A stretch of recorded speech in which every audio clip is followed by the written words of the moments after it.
Mapagpalang araw po sa inyo, Sir Blair, at sa lahat po ng inyong mga taga-suporta. Ngayon pa lang po ay magpapasalamat na ako sa pagpili niyo po sa aking kwento upang ilagay sa inyong mga channel dito sa YouTube.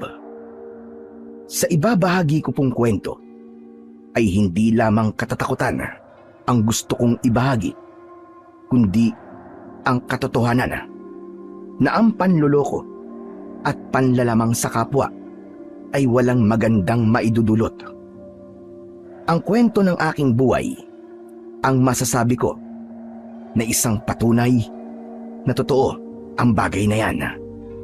Sa umpisa, maaaring nakakakuha tayo ng magandang benepisyo sa panloloko, pero darating ang panahon na nasisingilin na tayo at baka kapag dumating ang panahon na yon ay huli na ang lahat. Itago niyo na lamang po ako sa pangalan na Vincent. At ito ang aking kwento. Lumaki ako sa pangangalaga ng aking lolo at lola. Wala akong kinagis ng tatay, habang ang nanay ko naman ay namatay nung 8 taong gulang pa lamang ako dahil sa isang malubhang sakit. Ang lola ko naman ay namatay nung binatilyo pa ako. Bigla na lang siyang hindi nagising. Kilala sa lugar namin bilang mahusay na albularya ang lola ko, Sir Blair. Bata pa lamang po ako ay sinasabi na ni lola na ako ang susunod sa yapak niya. Pero wala naman akong interes sa panggagamot. Ang pangarap ko po kasi talaga ay ang magtrabaho sa barko. Yun nga lang, bukod sa kapos kami sa pera para sa pag-aaral ko, ay tamad din talaga akong mag-aral. Ang totoo nga po niyan, pagka-graduate ko ng elementarya, ay huminto na ako sa aking pag-aaral. Kahit na anong pilit ni na lolo at lola na bumalik ako sa pag-aaral, ay hindi nila ako napilit. Hanggang sa tuluyan na lang nilang tinanggap na wala na talaga akong balak na mag-aral. Nang namatay si lola, ay si Lolo Waldo na lamang ang naiwan na kasama ko sa buhay. Nagtatrabaho siya bilang magsasaka sa isang taniman ng palay sa aming lugar.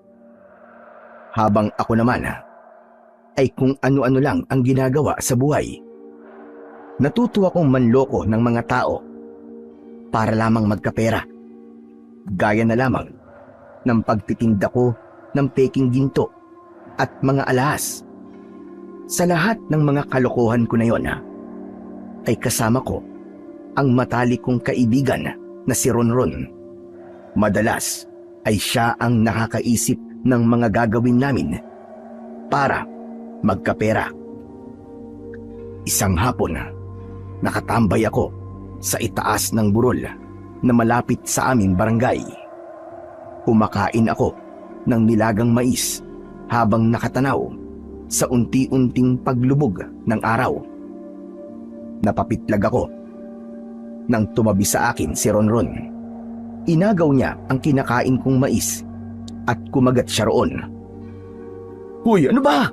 Akin na nga yan! Ang bira naman tong taong to." Grabe siya oh. Damot mo naman. Parang mais lang eh. Saka nagugutom na ako eh. Wala kasi kaming pananghalian kanina. Hanip din ah. Kasalanan ko ba kung walang pagkain sa bahay nyo? Hindi. Pero magkaibigan tayo, Vincent. Dapat, kung anong meron ka, isishare mo rin sa akin. Huwag kang madamot. Kung makapagsalita ka ng ganyan ah, ano bang tingin mo? Mag-asawa tayo? Yak, kadiri. Ang sarap nitong mais, grabe. Ang tamis. O ito na. Tinirhan pa kita ah. Wag na. Ubusin mo na yan. Baka sabihin mo napakasama akong tao. Teka, mamayang hapunan pala. May pagkain ba kayo sa bahay nyo? Meron na. Nakautang si nanay ng 1 kilong bigas at 1 lata ng sardinas sa tindahan eh. Kasya na ba yun sa inyo? Eh hindi ba, 7 kayo magkakapatid? Kasya na yun. Igigisa lang ni nanay yung sardinas tapos sasabawan niya ng maraming tubig. Tapos, lalahukan niya ng malunggay. O di kakasya na sa amin yun. Ay nako. Bakit kasi di ka nag-iipon nung ang lakas-lakas ng kinikita natin sa pagbebenta ng peking alahas eh? Kung ano-ano kasing binili mo na hindi naman importante. Bakit? Ako lang ba ang gumagastos ng pera sa walang kwentang bagay? Hindi ba? Ikaw nga halos gabi-gabing nasa bar eh. Tapos nagbabayad ng babae para mai-table. At least, naging masaya naman ako. Pero Ron, seryoso. Kanina pa ako nag-iisip eh. Kung ano na ang susunod nating pagkakakitaan. Hindi na tayo pwedeng bumalik sa pagbebenta ng peking alahas. Dahil muntik na tayong makulong dahil dun sa uli nating napagbentahan. Kaya nga eh. Delikado ng racket na yun. Natakot talaga ako nun, Chong. Mabuti na lang at nadala natin sa pag-iyak-iyak at pagmamakaawa si Doña Lourdes. Kung hindi, Diyos ko ho, parehas tayong nanghihimas ng bakal ngayon. Eh ano nang gagawin natin ngayon? Alam mo ba? Palagi na akong binubungangaan ni Lolo Waldo eh. Sabi niya, kung nagtapos lang daw sana ako sa pag-aaral kahit high school, eh makakahanap daw ako ng maayos-ayos na trabaho. Gusto nga niya na magtrabaho rin ako sa bukid eh. Eh ayoko naman sa ganung trabaho, bigat-bigat nun. Araw-araw akong may initan. Lalo lang akong iitim kapag ganun ang ginawa ko eh. Uy, teka. Tamang-tama pala yung naisip ko. Total, ilang linggo na tayong walang racket. Kaya sasabihin ko na sa itong nasa utak ko ng matagal ng panahon. Matagal na panahon ha. Ano na naman yan naiisip mo? Baka delikado yan ha. Ayoko yung okay sa una tapos sa huli, makakasuhan na naman tayo. Ayoko nang maulit yung gaya nung huli. Baka mamaya, sa susunod, hindi na kagaya ni Doña Lourdes yung mabiktima natin. Yari tayo. Baka makulong na talaga tayo. Kita mo tong taong to. Wala pa nga akong sinasabi sa susunod nating gagawin eh. Dami mo na kagad sinasabi. Puro negative na kagad. Saka pinag-isipan ko to na maigi, Chong. At siniguro ko na kahit na anong mangyari, ay hindi tayo makukulong, promise. Sige. Ano ba yung naiisip mo?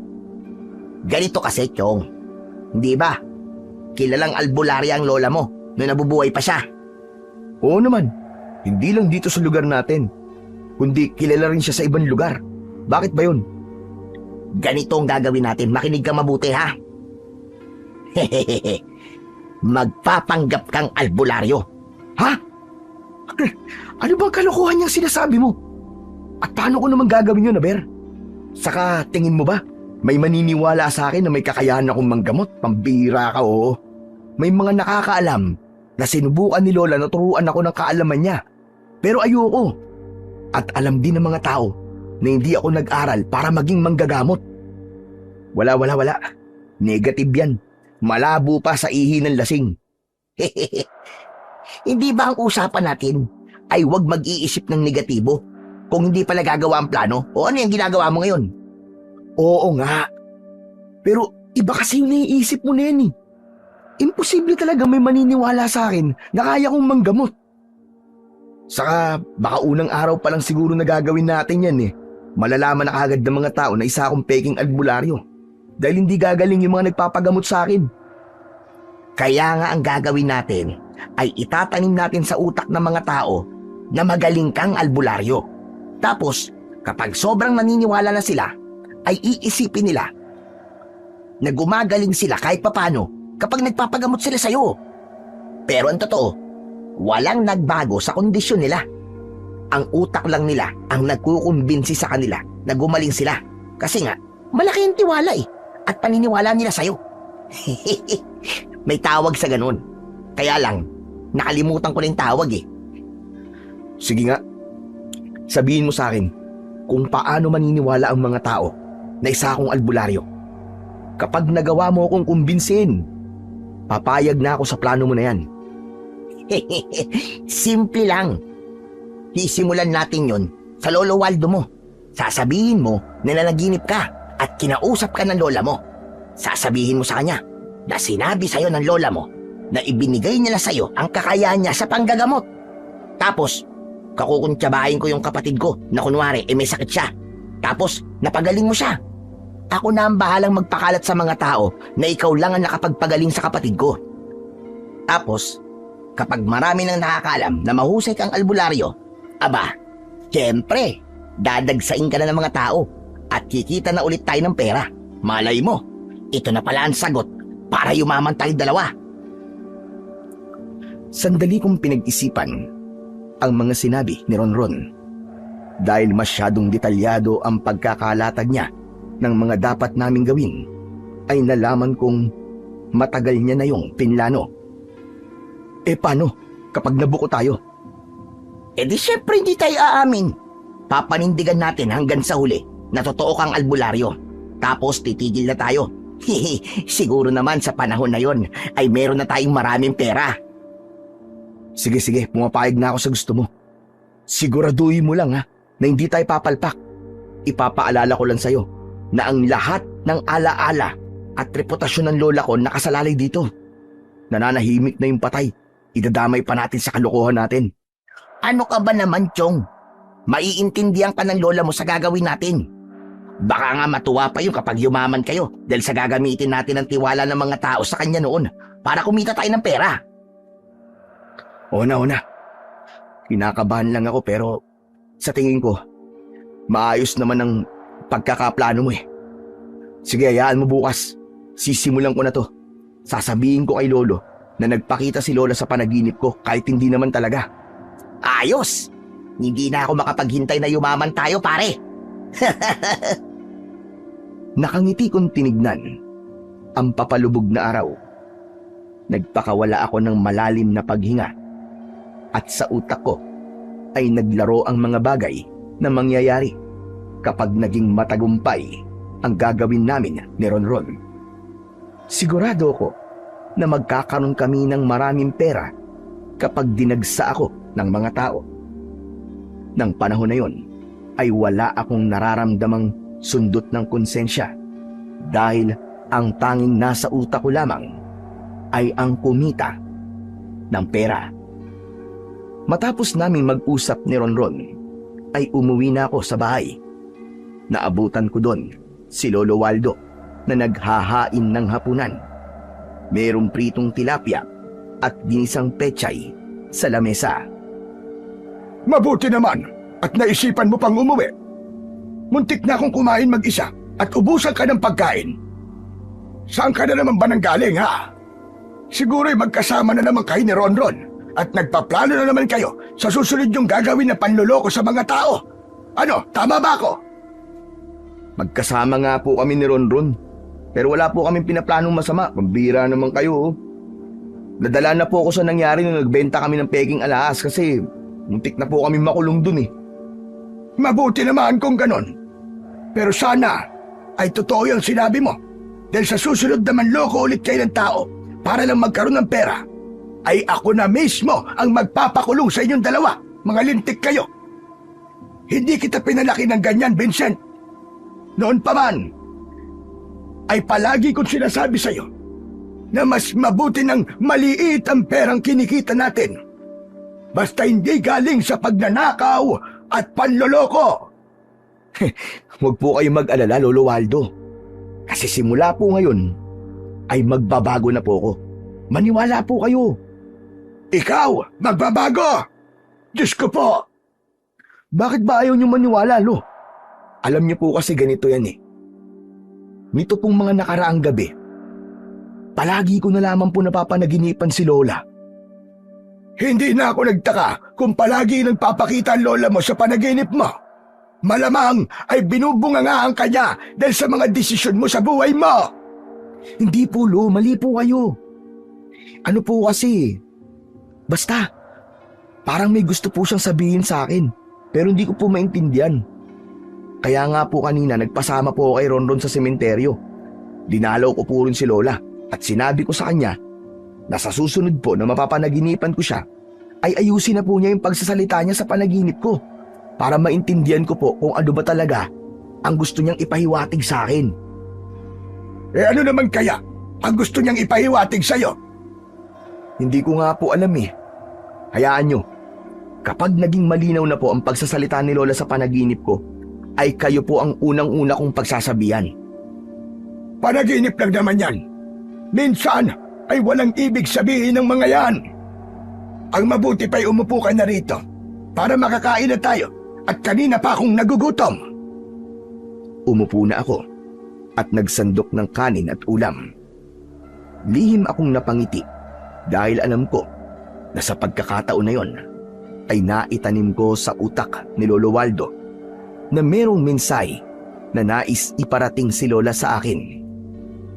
Naisip ko na hindi ko pwedeng sabihin ng biglaan kay Lolo na ipinamana sa akin ni Lola ang kakayahan nitong manggamot dahil malaki ang posibilidad na hindi niya ako paniwalaan.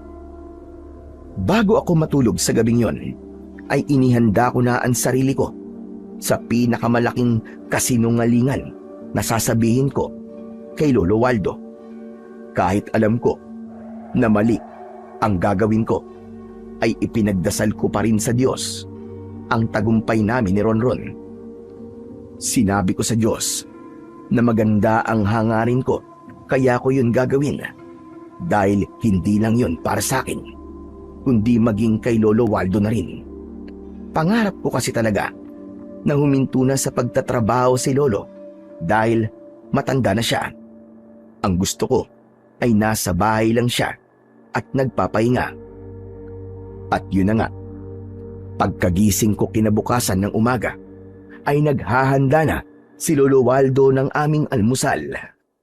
Umarte ako na nakatulala at wala sa sarili nang umupo ako sa hapagkainan. May galunggong pala dyan sa batalan. Linisin mo yon pagkaalis ko at lagyan mo ng asin. Tapos iprito mo na lang. Baka naman kung saan ka pa pumunta ha. Baka makalimutan mo na namang damuho ka. Nadalan ako ng pagkain mamayang tanghali. Hoy! Ba't sandali lang? Ano ba nangyayari sa'yo? Bakit nakatulala ka dyan? Lo, ano kasi, si Lola? Oh, anong tungkol sa lola mo? Napanaginipan ko na naman po siya kagabi. At naging malinaw na po sa akin ang gusto niyang sabihin. Talaga?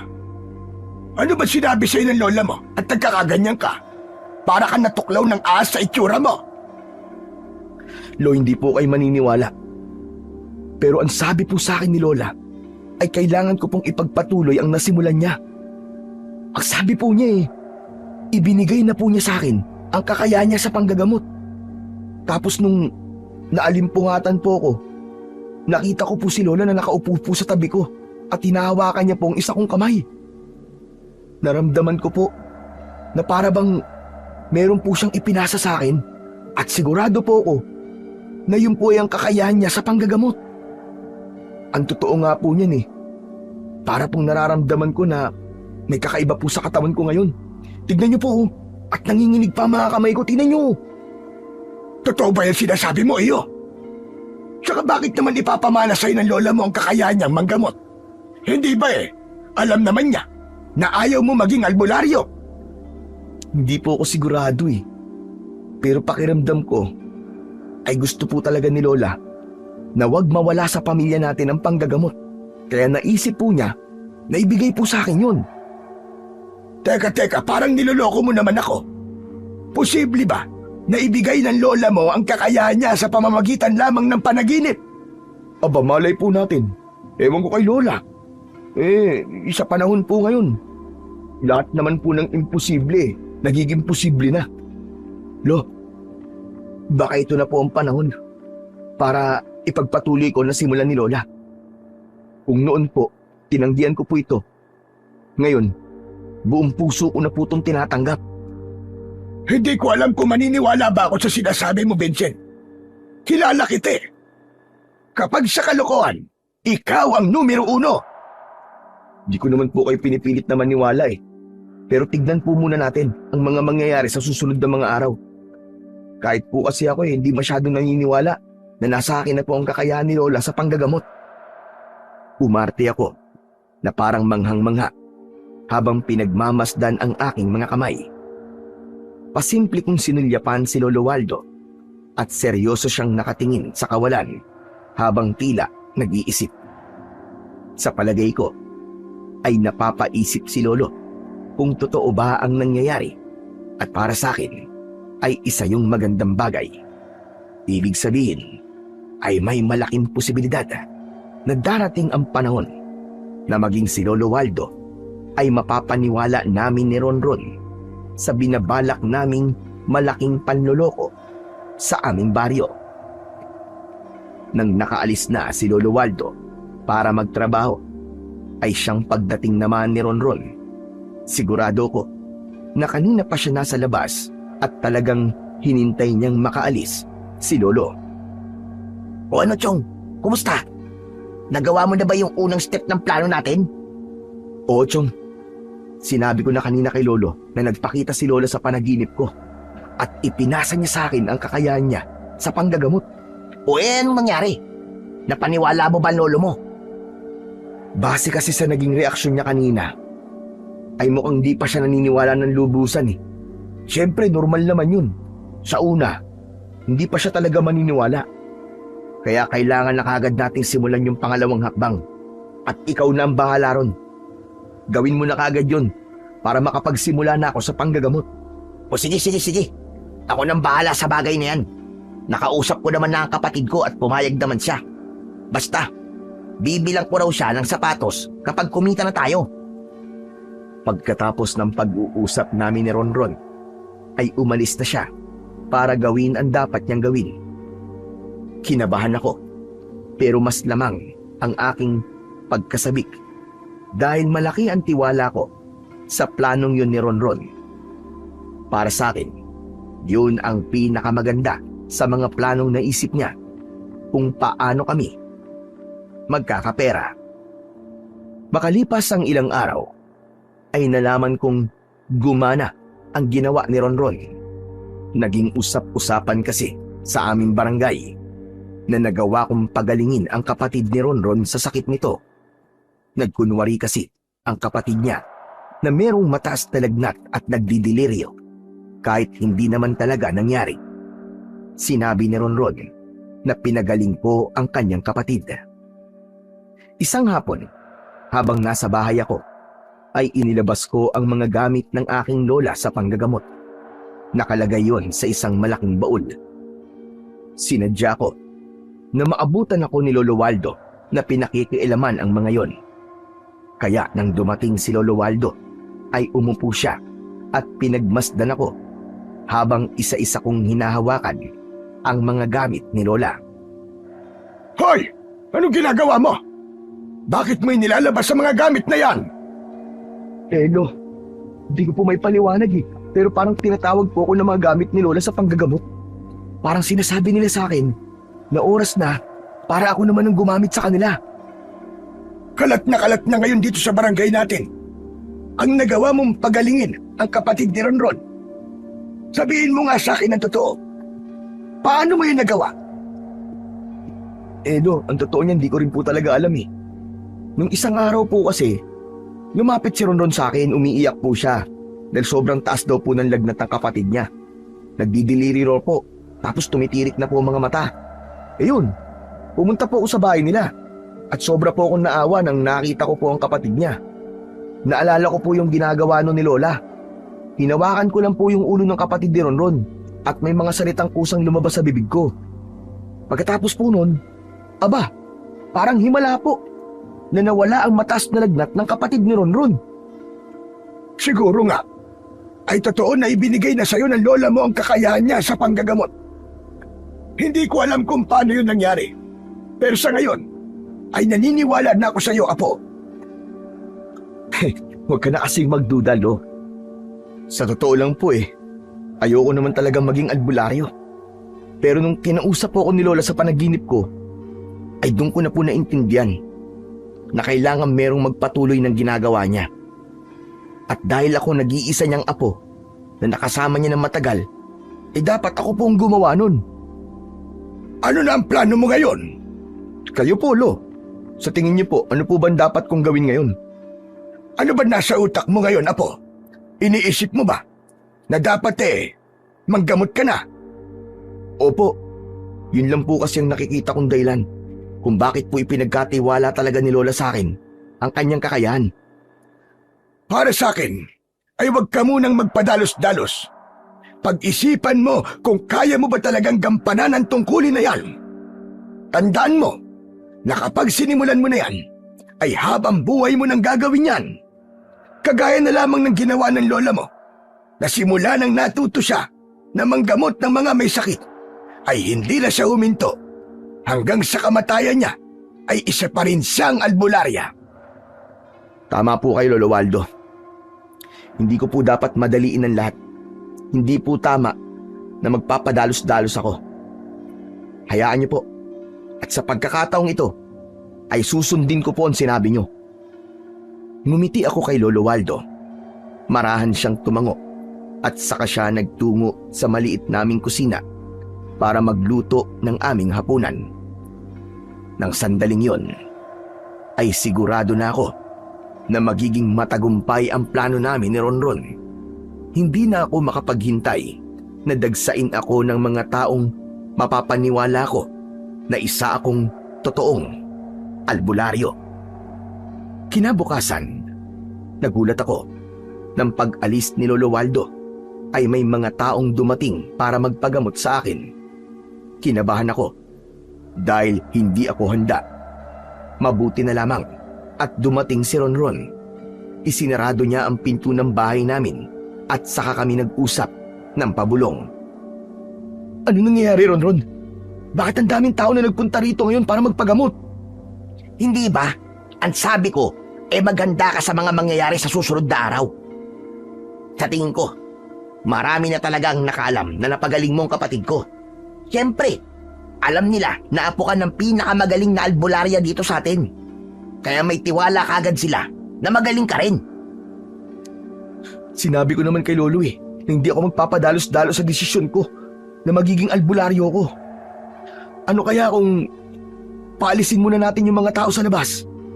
Pauwiin na lang muna natin sila. Hindi natin pwedeng gawin yun, siraulo ka ba? Baka magduda sila sa kakayahan mo. Hindi mo ba naiisip? Ito na ang hinihintay nating mangyari. Hindi natin to pwedeng palampasin. Ano ang gagawin natin? Hindi nga sabi ako handa Paano ko sila gagamutin?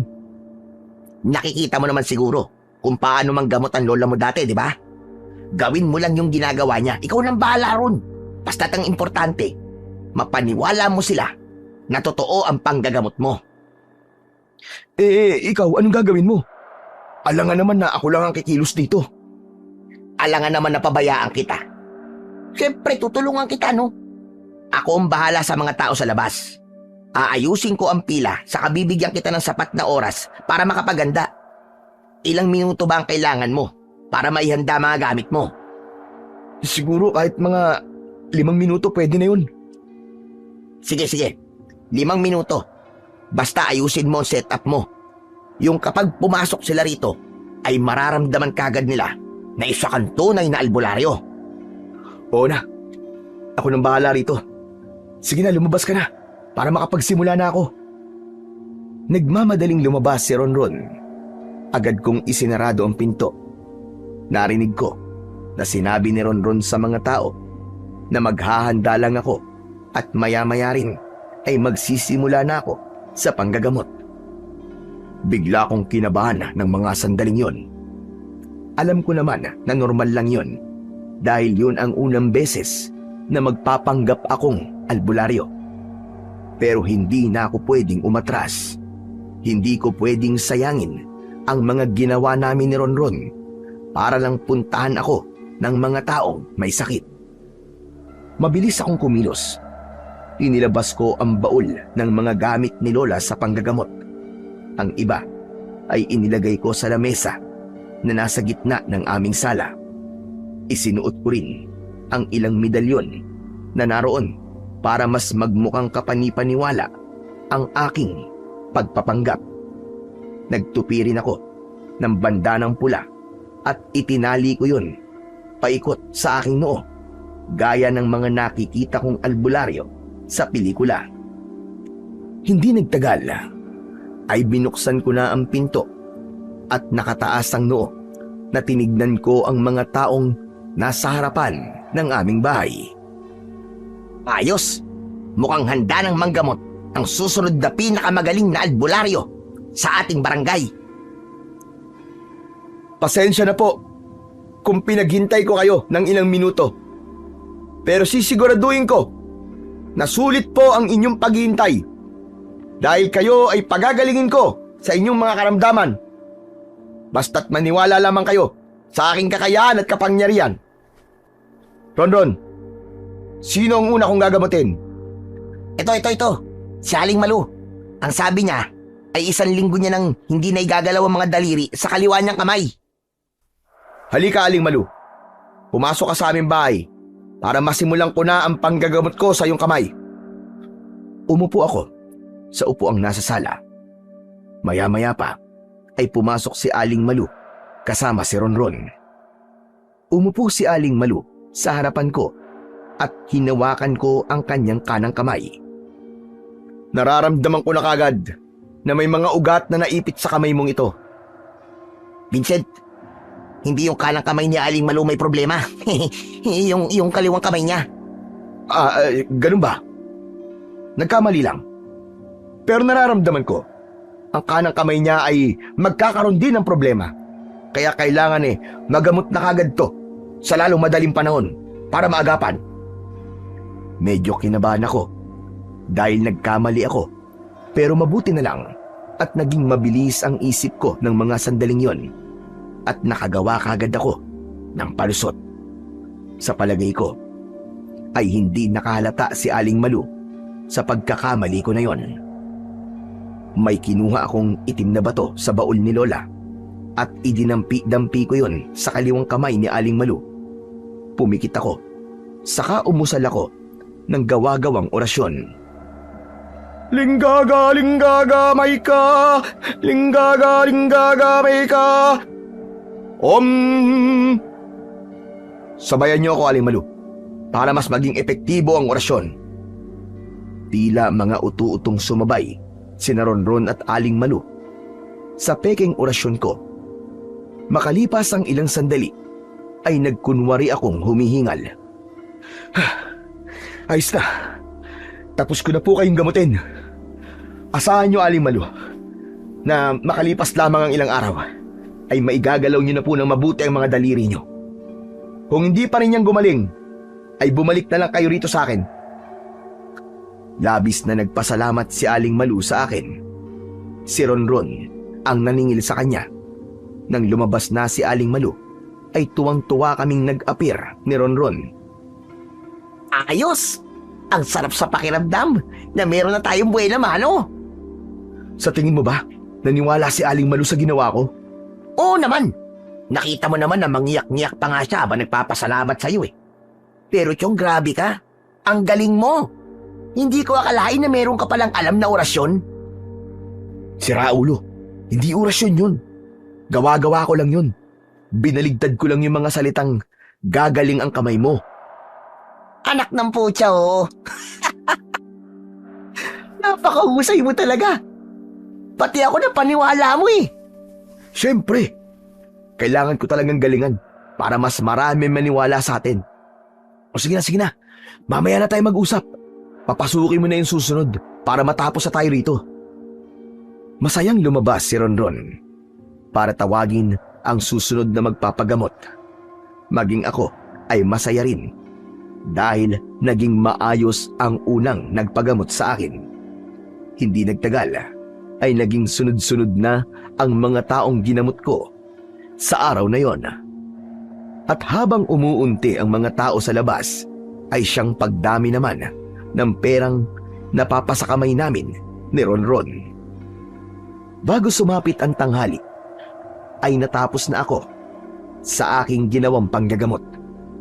Binilang namin ni Ronron ang aming kinita ng araw na yon at nagkasundo kami na 60% ang sa akin habang 40% naman ang kay Ronron. Ayos tong bago nating racket, Chong. Biruin mo, unang araw pa lang ay malaki-laki na ang kinita natin. Paldo agad. Sigurado ako na sa mga susunod pang araw ay mas lalaki pa ang kikitain natin. Pero sigurado ka ba na kahit hindi totoo yung mga ginawa kong panggagamot sa kanila gagaling pa rin sila? Oo naman. May mga sakit kasi na gumagaling ng kusa kahit hindi naman gamutin. At kapag gumaling sila, iisipin nila na ikaw talagang may gawa nun. Kaya huwag ka nag-iisip ng kung ano-ano. Basta't relax ka lang. Sabagay, tama ka sa sinabi mo. Saka talagang makakapag-relax ako. Kasi sa perang hawak ko ngayon. O ikaw bumili ka agad ng bigas at ulam nyo Baka naman kung ano-ano ulit ang bilin mo. Kahit hindi mo sabihin sa akin yan, gagawin ko yan. Saka, naisip ko na mag-ipon ako para kung sakaling kailangan na nating itigil to, meron pa rin akong pera, di ba? Mukhang maganda ang naisip mo Sa tingin ko ganyan din ang gagawin ko. Mag-iipon din ako. Pero paano pala si Lolo Waldo? Anong paano si Lolo Waldo? Hindi ba? Hindi pa niya alam na nagsimula ka na sa panggagamot? Oo nga, paniguradong magugulat yun. Lalo na't sinabi ko sa kanya na pag-iisipan ko muna kung manggagamot na ba ako o hindi pa. Pero ako na ang bahala sa kanya, huwag ka na mag-alala. Tsaka, wala na rin naman siyang magagawa kasi nasimulan ko na O sige, ikaw na ang bahala sa kanya. O paano, aalis na muna ako. Malapit na rin mag-alas 12 ng tanghali kaya kailangan ko nang bumili ng pagkain namin. Basta bukas ay babalik ulit ako rito at baka may mga magpapagamot na naman sa'yo. O sige, ingat ka. Salamat. Nang nakaalis na si Ronron, ay muli kong binilang ang perang kinita ko. Napakasaya ko ng araw na yon dahil hindi ko inasahan na ganun kalaki ang kikitain namin sa loob lamang ng ilang oras. Sigurado ako na kung araw-araw ay ganung halaga ng pera ang mapapasa kamay ko, hindi magtatagal ay magagawa ko ng pahintuin si Lolo Waldo sa pagtatrabaho para makapagpahinga na siya. Naisip ko na magtungo sa bayan para makabili ako ng mga pangangailangan namin ni Lolo Waldo. Bumili ako ng mga dilata at 1 buong litsyong manok para pang ulam namin. Nang nakauwi na ako, ay inayos ko sa kusina ang mga pinamili ko. Pagsapit ng hapon, ay dumating na si Lolo Waldo at baka sa mukha niya ang pagod. Umupo siya at inutusan niya akong ikuha siya ng tubig. Agad naman akong tumalima at pagkabigay ko ng 1 baso ng tubig kay Lolo, ay mabilis niya yung inubos. Sandali nga. Totoo ba narinig kong usap-usapan habang pauwi ako rito? Ano pong usap-usapan, Lo? Na nagsimula ka ng manggamot. Ang sabi sa akin ng mga tsismosa sa labas ay ang dami raw taong nagpagamot sa'yo kaninang umaga. Yun po ba? Opo, Lo, totoo po yun. Oh, ang akala ko ba'y pag-iisipan mo muna na mabuti ang bagay na yan? Ang sabi mo pa, ayaw mong magpadalos-dalos ng desisyon. Ganyan ba yung hindi nagpapadalos-dalos? Sige nga. Lo, hindi ko na po kasi nagawan tanggihan yung mga taong nandito kanina. Nagmamakaawa pa nga po yung iba na gamutin ko sila kasi hirap na raw po sila sa sakit nila. Kung nakita mo lang sana sila kanina, Lo, maaawa ka talaga sa kanila. Pero sana, hindi ka nagpadala sa awa mo sa kanila. Sana ay tumanggi ka muna. Sa ginawa mong yan, ay parang sinabi mo na rin na habang buhay ka ng magiging albularyo. Kaya mo bang pangatawanan yon? Oo naman po, Lo. Hindi po ba si Lola, hanggang sa huling hininga niya, ay isa pa rin siyang albularya? Ewan ko sa'yo. Sana lang ay hindi mo pagsisihan yung desisyon mo. Hindi sayo kung sundan mo ang yapak ng lola mo. Pero ang gusto ko ay sigurado ka talaga na gusto mong gawin yan. Huwag po kayo mag-alala, Lo. Kasi sigurado na po talaga ako na gusto ko pong maging albularyo. Ang mabuti pa po, Lo, magpalit na po kayo ng damit nyo at baka matuyuan pa po kayo ng pawis niyan. Napailing si Lolo Waldo nang tumayo siya. Hindi pa man siya nakakaakbang nang bigla siyang tigilan. Napansin ko na nakatingin siya sa mga delata na nasa kusina. Aba, saan galing ang napakaraming dilata na yun? Namigay ba si Mayor ng grocery kanina? Hindi po, Lo. Binili ko po ang mga yan sa bayan kanina. Saka, meron na rin po tayong ulam. Bumili po ako ng lityong manok. At saan ka kumuha ng pera na pambili ng mga yan? Sandali lang. Huwag mong sabihin na siningil mo ng malaki yung mga nagpapagamot sa'yo kanina. Ganun na nga po. Ang ibig po sabihin siningil ko nga po sila pero hindi naman po malaki. Marami lang po talaga nagpagamot kanina kaya medyo malaki po ang nakuha kong donasyon. Saka yung iba po sa kanila, sila na po yung kusang nagbigay sa akin ng bayad Sinasabi ko sa'yo, Vincent, huwag mong gawing negosyo ang kakayahan mong manggamot na ibinigay sa'yo ng lola mo. Dahil nung buhay pa ang lola mo, ay hindi siya naniningil ng malaki. Kung ano lang ang kayang ibigay ng tao, ay buong puso niyang tinatanggap. Kapag nalaman kong inaabuso mo ang pangangailangan ng mga tao sa kakayahan mo, ay papatigilin talaga kita sa panggagamot na yan. Ang dami niyo naman po agad sinabi, Basta't ang importante po ay makakatulong na po ako sa inyo at sa mga gastusin dito sa bahay sa malinis po na paraan. Hindi po ba? Yun ang isa sa mga gusto nyo, ang kumita po ako ng pera nang hindi nanloloko ng tao. Oo nga, pero ayoko rin na nang aabuso ka. Tandaan mo, may karma ang ganong gawain. Sige na ho. Alam ko po ang gusto nyo sabihin at naiintindihan ko po kayo, Sige na, magpalit na po kayo ng damit. Matalim akong tinignan ni Lolo Waldo bago niya hinubad ang kanyang damit. Ngumiti naman ako sa kanya para ipakita na wala akong ginagawang masama. Matapos yun, ay nagtungo na ako sa kusina para makapagsaing na ako. Umiwas muna ako sa pakikipag-usap kay Lolo Waldo dahil may hinala ako na nagdududa na siya na meron akong ginagawang mali. Sa mga nagdaang araw ay palaging may nagpupunta sa bahay para magpagamot. Gaya ng nakasanayan, si Ronron ang unang humaharap sa mga tao at ako naman ang nanggagamot. Unti-unti akong nakilala, hindi lang sa barangay namin, kundi sa mga kalapit na lugar namin dahil sa aking ginagawa. Marami ang nagkaroon ng tiwala sa akin dahil apo ako ng namayapang mahusay na albularya. May mga bumalik at nagsabing napagaling ko sila. Hindi ako makapaniwala kasi kahit hindi totoong panggagamot ang aking ginagawa, ay meron pa rin gumaling. At nang dahil doon, ay patuloy ang pagpasok ng pera sa amin ng kaibigan kong si Ronron.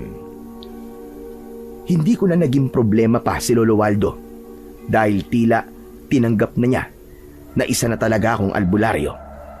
Isa pa, sa tuwing nanggagamot ako ay wala siya sa bahay dahil nasa trabaho siya. Kaya naman, hindi niya nakikita na hindi totoo ang panggagamot na ginagawa ko. Isang gabi, pagkatapos ng hapunan, ay dumating si Ronron. May dala siyang isang bote ng alak at pulutan. Aniya, ay nais niyang ipagdiwang ang unti-unting pagiging kilala ko bilang mahusay na albularyo sa aming lugar. Sa loob ng bahay kami uminom. At habang nag-iinom kami, ay lumapit si Lolo Waldo sa amin. Hoy, kayong dalawa! Lalabas lang ako Bibili lang ako ng katol at napakalamok ngayon. Sige po, mag-iingat po kayo. Nang lumabas na si Lolo Waldo, ay doon na kami nakapag-usap ni Ronron ng malaya. Grabe, Chong. Hindi pa rin talaga ako makapaniwala sa mga nangyayari sa atin ngayon. Aba, biruin mo. Araw-araw ay ang laki ng perang kinikita natin. Aldo-paldo. Sinabi mo pa. Ang laking tulong sa pamilya ko ng kinikita natin, Chong. Alam mo ba, na nabayaran na namin ang lahat ng utang namin sa tindahan? Wala na, zero balance na. Ako naman, araw-araw na masarap ang ulam namin ni Lolo. Tapos nakakapag-ipon pa ako. Kapag talaga malaki na ang naipon ko, papahintuin ko na si Lolo Waldo sa pagtatrabaho para hayahay na lang siya dito sa bahay namin. Sana talaga walang makaalam ng ginagawa natin panloloko sa mga tao.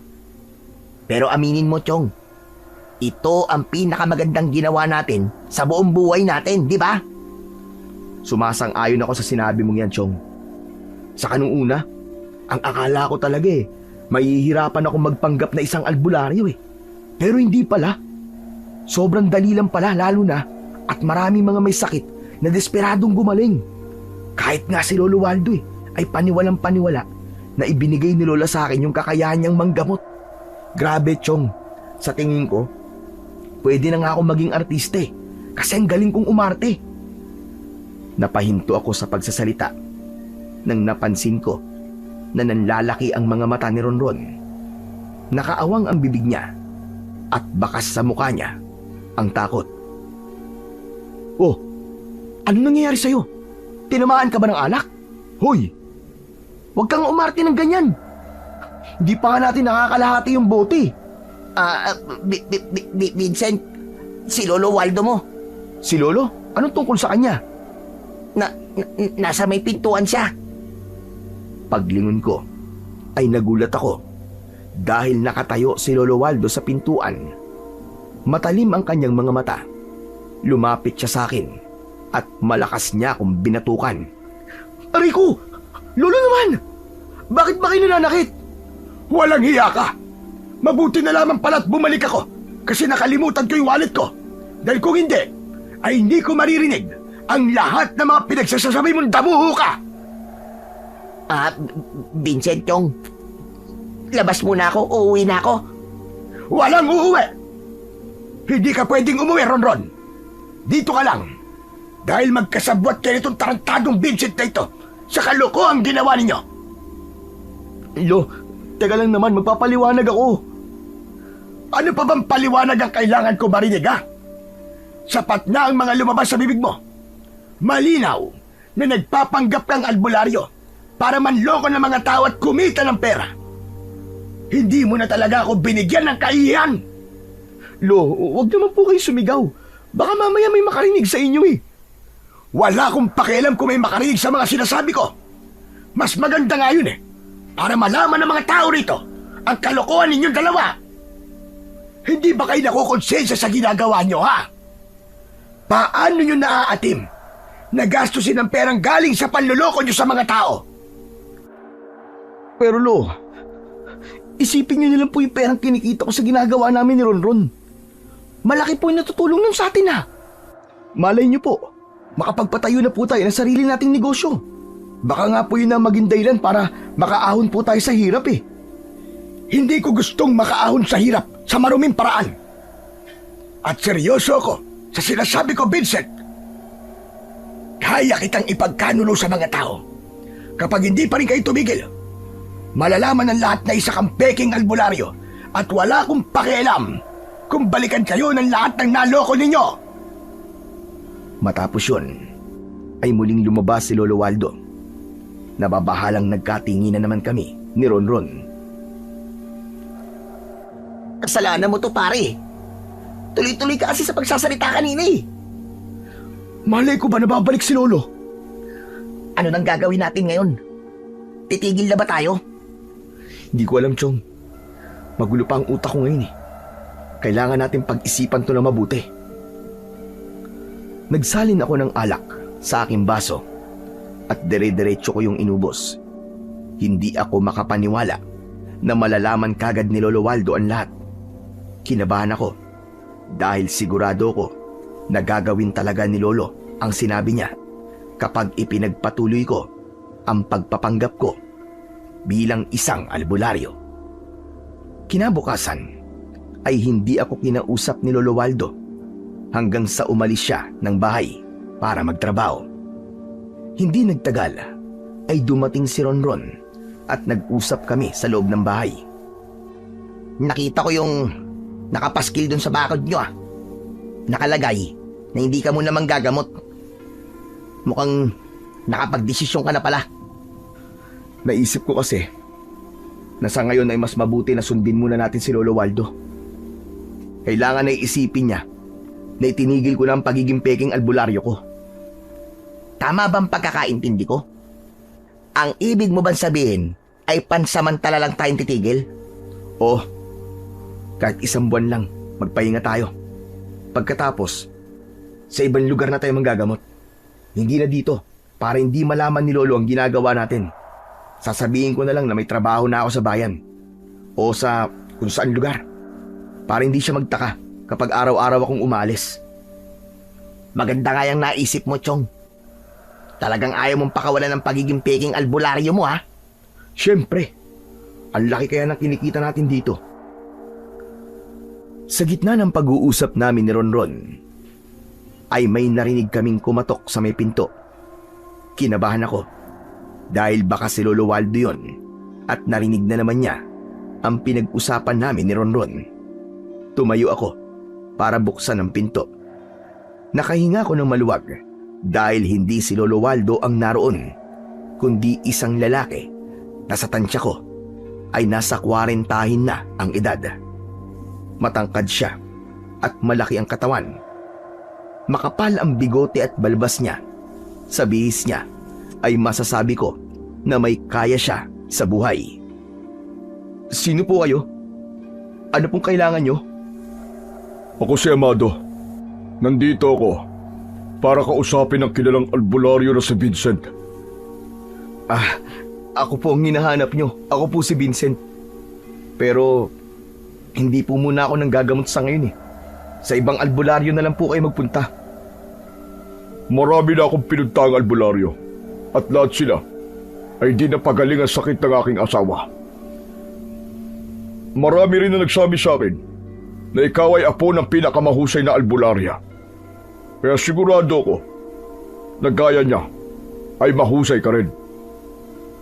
Totoo po ang huli niyong sinabi pero pasensya na po talaga. Nagpapahinga po muna ako sa panggagamot. Magbabayad ako ng malaking halaga sa oras na mapagaling mo ang aking asawa. Magkano po bang kaya niyong ibayad, Sir Amado? Ano ka ba naman, Ronron? Bakit ka nakikisali sa usapan namin? Narinig ko yung salitang malaking halaga eh. 200,000 piso. Yan ang makukuha mo sa sandaling mapagaling mo ang aking asawa. O kahit mapabuti mo man lang ang kanyang kondisyon. Napalunok ako. Nanlamig ang buong katawan ko sa halaga na sinabi ni Amado. Sinabi ko kay Amado na sandali lang dahil kailangan naming mag-usap ng kaibigan ko. Isinarado ko ang pinto at nagtungo kami ni Ronron sa kusina para siguradong hindi kami maririnig ni Amado. Pare, 200,000 peso sesyon. Napakalaking pera nun, pare, para sa isang taong gagamutin mo. Pero hindi ba? Ang sabi ni Lolo, kapag hindi pa tayo tumigil, ay sasabihin niya sa mga tao na isa akong peking albularyo. Alam mo naman ang mangyayari sa atin dalawa kapag ginawa yun ni Lolo, di ba? Maraming magagalit sa atin at baka palayasin pa tayo rito sa barangay natin. Pero Chong, mukhang di naman taga rito yung Amado na yun eh. Sa ibang lugar naman tayo manggagamot eh. Hindi na yung malalaman ni Lolo Waldo. Saka isipin mo yung perang ibabayad sa atin, Chong. Uulitin ko 200,000 pisong tumataginting yun. Isipin mo magagawa ng ganong kalaking halaga. Sa bagay, para sa mga kagaya nating mahihirap, ay malaki na ang perang yon. Pwede na kami makapagsimula ni Lolo ng isang maliit na negosyo. Tama ka dyan. At baka ang perang yun pa ang maging daan para tumigil na tayo sa ginagawa natin panluloko sa mga tao. Ano, Chong? Sige na, pumayag ka na. Last na to. Pagkatapos ito, magbabagong buhay na tayo. Sige. Sa tingin ko tama ka. Tatanggapin ko na ang alok ni Sir Amado. Yan! Ganyan nga. O tara, harapin na natin ulit si Sir Amado at baka biglang umalis yun. Nag-ipon muna ako ng lakas ng loob bago ko muling binuksan ang pinto. Ngumiti ako ng malaki kay Amado. Pasensya na po kayo kung pinaghintay namin kayo, Sir Amado. Pumasok po muna kayo at dito po natin pag-usapan sa looban lahat. Walang imik na pumasok si Amado. Umupo siya sa pang-isahang upuan habang kami ni Ronron ay magkatabi sa mahabang upuan. Ang totoo po niyan, ay nakapahinga po talaga ako sa panggagamot sa ngayon. Itong mga nakaraang araw po kasi talagang napakarami po na nagpapagamot sa akin. Siyempre, tao lang din naman po ako at nakakaramdam din ako ng pagod. Kailangan ko rin po kasi na magpahinga paminsan-minsan. Ikikwento mo na lang ba ang buhay mo? Hindi ako interesado sa bagay na yan. Ang gusto kong malaman ay kung kaya mo bang kamutin ang aking asawa. Pasensya na po. Nagpaliwanag lang po ako ng konti kung bakit kanina tumanggi po ako sa inyo. Pero, ano po ba ang sakit ng asawa nyo? Hindi ko alam. Isang buwan na siyang hindi makabangon sa kanyang higaan. Bigla na lang nanghina ang kanyang katawan. Kaya kung handa kang gamutin siya, ay kailangan mo na sumama sa akin sa aming bahay. Hindi ko kasi siya maaaring ibiyahe papunta rito dahil baka mas mapagod siya at kung ano pang mas malalang mangyari sa kanya. Wala naman pong problema kung sasama po ako sa inyo. Kami po pala ng kaibigan ko. Hindi ko po kasi pwedeng hindi siya kasama kasi siya po ang parang assistant ko eh. Pero, sagot niyo po ba ang pamasahe at pagkain namin? Ayos lang po ba yun sa inyo? Hindi problema rito ang pera. Kahit dagdagan ko pa ang 200,000 piso na sinabi ko kanina, ay walang kaso sa akin. Basta, mapagaling mo lang ang aking asawa. Pasimple kaming nagkatinginan ni Ronron. Alam kong iisa ang tumatakbo sa utak namin. Talagang mayaman si Amado dahil handa siyang magbayad ng kahit ganong kalaking halaga para lang gumaling ang kanyang asawa. Kung ganun po pumapayag na po akong gamutin ng asawa nyo. Huwag po kayong mag-alala kasi gagawin ko po ang lahat para gumaling siya. Kailan po pala kami pupunta sa bahay niyo, Sir Amado? Sa lalong madaling panahon. Kung pwede sana ay ngayon na. Isasama ko na kayo sa bahay ko ngayong araw na ito. Talaga po palang nagmamadali kayo, no? Bakit? Dapat ba hindi ako magmadali kung buhay ng asawa ko nakasalalay dito? Sabi ko nga po. Sige po, sasama na po kami sa inyo ngayon. Bigyan nyo lang po kami ng konting oras para maihanda po mga dapat namin dalhin. Hihintayin ko na lang kayo sa labas. Ayoko rito sa loob. Masyadong masikip at mainit. Matapos yun, ay lumabas na si Amado ng bahay at muli kaming nagkaroon ni Ronron ng pagkakataon upang makapag-usap. Nabigla naman ako sa mga pangyayari. Hindi ko akalain na ngayon na tayo aalis. Hindi man lang ako makakapagpaalam kay Lolo Waldo. Hindi ba? Dapat lang na hindi ka magpaalam sa kanya kasi baka mamaya niyan magduda siya sa kung saan tayo pupunta. Malaki rin ang posibilidad na pigilan niya tayo. Oo nga no. Sa bagay, may punto ka sa mga sinabi mong yan. Mas okay kung aalis tayo nang wala rito si Lolo Waldo. Mag-iiwan na lang ako ng sulat sa kanya para hindi siya mag-alala kapag umuwi siya rito nang wala ako. Tama, ganyan nga gawin mo. Teka, uuwi muna pala ako sa amin at mag-i-empake rin ako ng mga dadaling ko. Di kasi natin alam kung ilang araw tayo ron, di ba? Hinayaan ko na si Ronron na umuwi sa kanila. Habang ako naman ay nagmamadaling nag-empake ng mga dadalhin ko. Matapos yun, ay gumawa na ako ng sulat para kay Lolo Waldo. Inilagay ko sa sulat na magtutungo ako sa Maynila kasama si Ronron para maghanap ng maayos na trabaho. Iniwanan ko sa lamesa sa kusina ang sulat upang madali yung makita ni Lolo Waldo. Hindi nagtagal ay lumabas na ako dala ang isang bag. Maya-maya pa ay dumating na rin si Ronron at magkakasama na kaming nagpunta sa kinaroroonan ng kotse ni Amado. Naunang sumakay si Amado habang ako naman ay pumuesto sa unahan. Si Ronron ay mag-isa sa huli ang upuan ng kotse.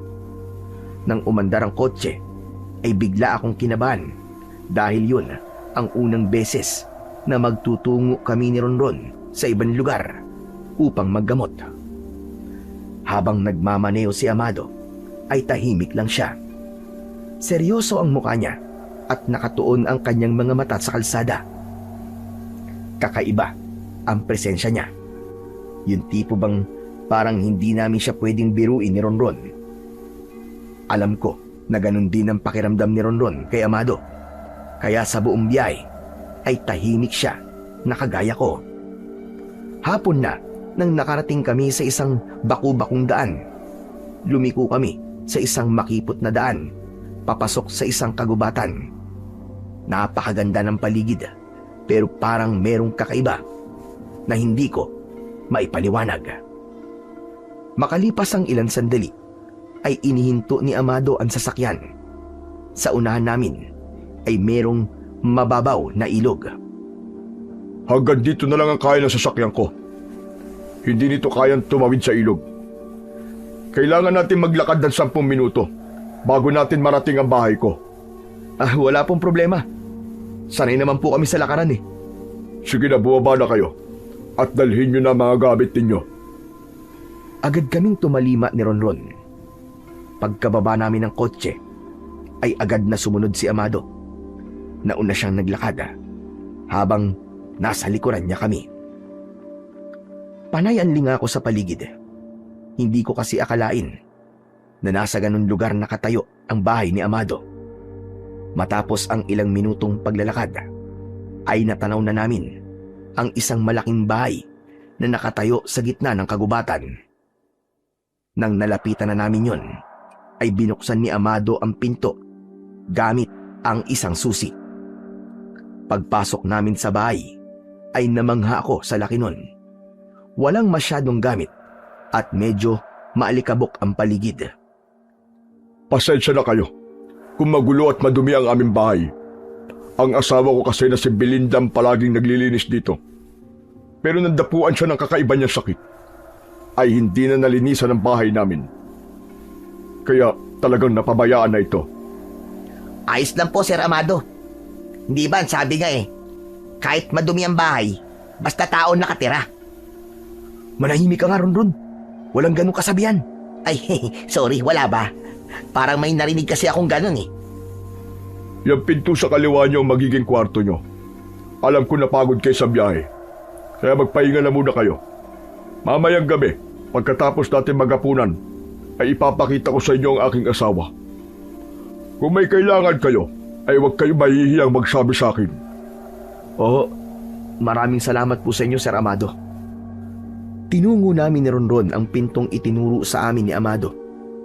Binuksan ko ang pinto at pumasok kami roon. May isang malaking kama at malaking cabinet doon. Sa tingin ko, ay inihanda talaga ni Amado ang silid na yon dahil malinis yon. Ibinagsak ni Ronron ang katawan niya sa kama na para siyang isang bata. Grabe! Ang lambot ng kaman to, Chong! Ang yaman pala talaga ni Sir Amado, no? Ang laki ng bahay niya. Kaya hindi nakapagtataka na kaya niya magbayad ng 200,000 pesos sa atin. Hinaan mo nga yung pagsasalita mo. Baka mamaya marinig niya tayo eh. Ano ka ba? Wala ka talagang alam sa mga ganitong malaking bahay, no? Yung mga kwarto dito, panigurado na soundproof. Gusto mo sumigaw pa ako dito eh. Baliw ka. Sige, sumigaw ka. Para kapag hindi pala to soundproof, ay masipa ka palabas ni Sir Amado. Pero seryoso, Chong. Parang parang kinakabahan ako. Ngayon lang ako kinabahan ng ganito sa gagawin natin. Normal lang yan. Ngayon lang din kasi tayo babayaran ng ganong kalaking halaga. Basta, Chong, galingan mo ang pag-arte ha. Kailangan makumbinsi natin si Sir Amado na isa ka talagang totoong albularyo. Sa pangayan sa problema ko eh. Di ba sabi ni Sir Amado, ay babayaran niya lang tayo kapag napagaling ko yung asawa niya. O kaya ay naging mabuti kahit papano ang pakiramdam nun. Hindi to kagaya ng mga nagpagamot sa bahay namin na pagkatapos kong gamutin ay nag-aabot kagad ng pera. Saka na natin yung problemahin. Ang isipin muna natin ay yung performance na gagawin mo. Pero, pwede bang matulog na muna ako? Ay, nako. Napagod ako sa biyahe natin, Chong. Bahala ka sa buhay mo. Ako naman, lalabas lang ako saglit. Saan pupunta? Sa labas, maglalakad-lakad lang. Hindi na nagsalita si Ronron at umayos na siya ng pagkakahiga. Ako naman ay lumabas ng kwarto. Pinagmasdan ko ang kabuuan ng bahay at kahit puno ng alikabok ang paligid, ay masasabi ko na maganda pa rin yon. Lumabas ako ng bahay at naglakad ako sa paligid. Napakaraming matataas na puno at mga ligaw na halaman. Maliwanag pa ng mga oras na yon, kaya malakas ang loob kong maglakad ng mag-isa. Isa pa, sigurado ko na hanggat natatanaw ko ang bahay ni Amado ay hindi ako maliligaw. Sa gitna ng aking paglalakad ay napahinto ako. Ano yun?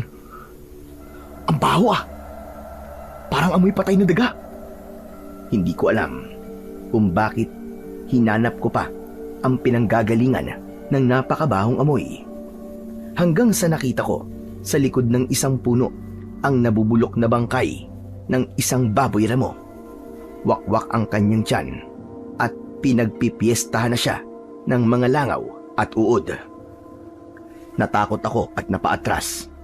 Napasigaw ako dahil sa gulat nang bumangga ang likod ko sa isang tao. Paglingon ko ay nakita ko si Amado. Sir Amado, kayo lang po pala. Grabe, ginulat niyo po ako ah. Anong ginagawa mo rito? Ang akala ko ba ay nagpapahinga na kayo? Si Ronron lang po nagpapahinga. Di pa po kasi ako inaantok eh. Kaya naisipan ko po maglakad-lakad, sir. May nakita po akong patay na baboy ramo. Sa itsura po niya. Aba, sigurado ako na pinatay siya sa napakabrutal na paraan. Ayun po. Tignan niyo po.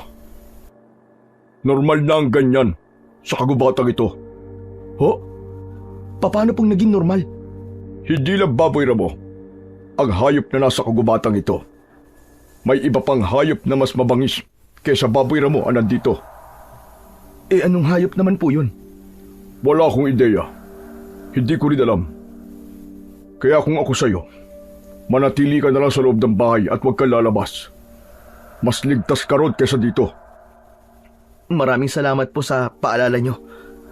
Kung ganun po hindi na po ako pupunta rito. Sige na. Bumalik ka na sa loob ng bahay. Malapit ng dumilim. Mas delikado ang kagubatan tuwing gabi. Hindi ko alam kung bakit may takot akong naramdaman sa sinabing yun ni Amado. Nagmamadali akong pumasok sa bahay niya at bumalik ako sa kwarto namin ni Ronron. Humiga ako sa tabi ng natutulog na si Ronron. Kahit pumikit ako, ay hindi pa rin naaalis sa utak ko ang kalunos-lunos na itsura ng patay na baboy ramo na nakita ko kanina. Pagsapit ng gabi, ay tinawag na kami ni Amado para maghapunan. Sa kusina ay merong malaki at mahabang lamesa. Ginisang gulay at pritong manok ang aming ulam. Naging magana akong kumain dahil masarap ang pagkakaluto ni Amado sa gulay. Tahimik lang kaming tatlo. Alam ko na gaya ko ay nahihiya pa rin si Ronron kay Amado. Nang natapos na kaming kumain, ay niligpit na ni Amado ang aming pinagkainan. Inilagay niya ang mga yon sa lababo.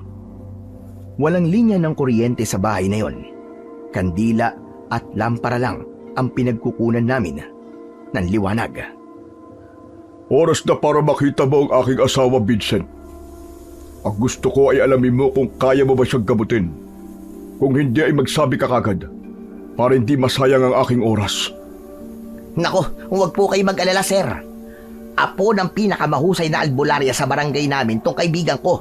Lahat po ng klase ng sakit ay kayang-kaya niyang pagalingin. Sisiw lang sa kanya yon. Uy, tumigil ka nga, Ronron. Baka isipin pa ni Sir Amado na mayabang ako. Kung magaling ka naman talaga, ay hindi yung pagyayabang. Sige na, sumunod kayo sa akin sa itaas. Naunang umakyat si Amado sa hagdan, habang kami naman ni Ronron ay nasa likod niya.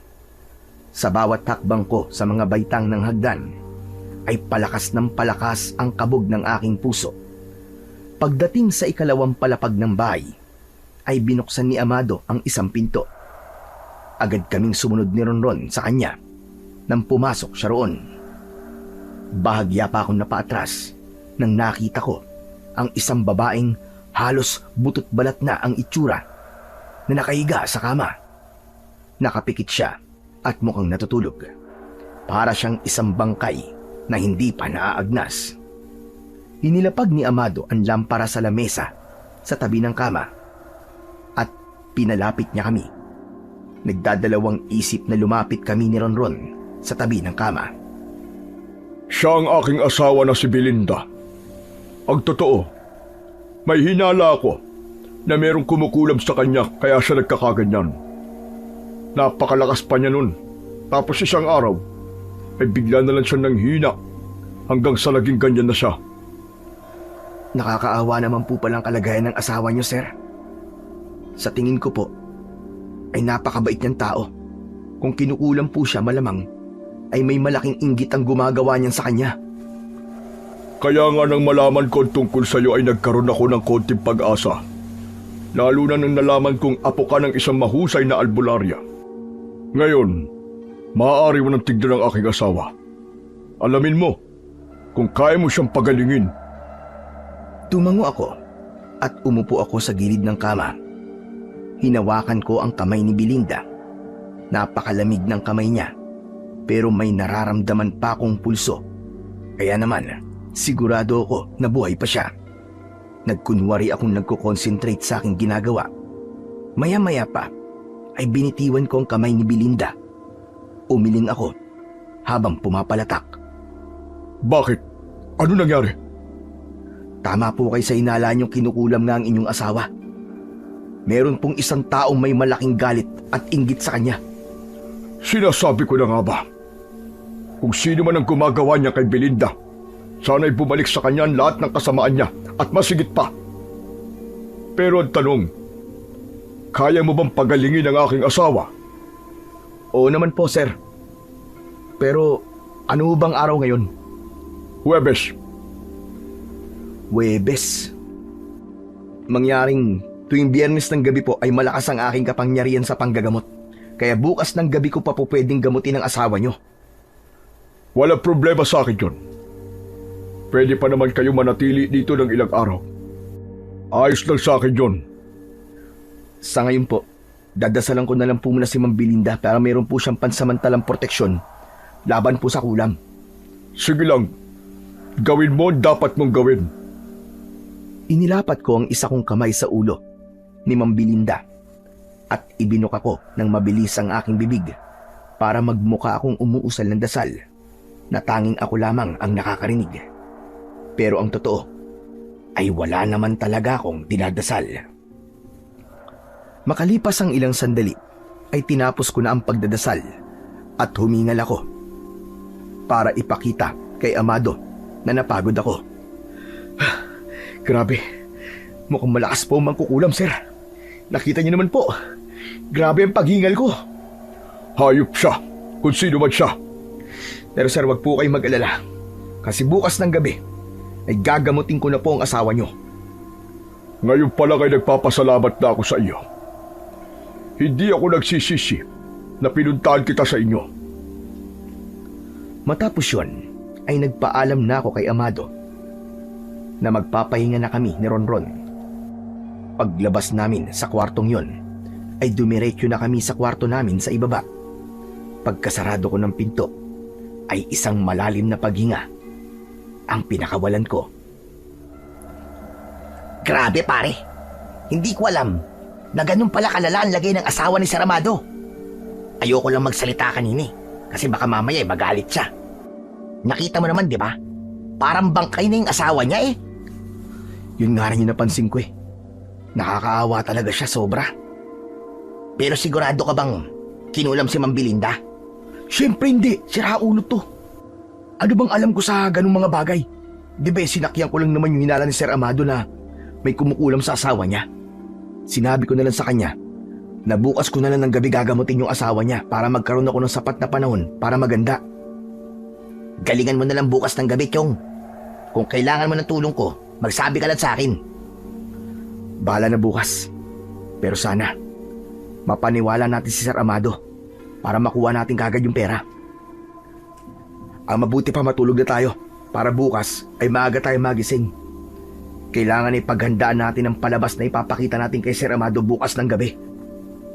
Nauna na akong humiga kay Ronron sa kama. Ilang minuto akong nakatingin sa kawalan hanggang sa unti-unti na akong nakaramdam ng antok.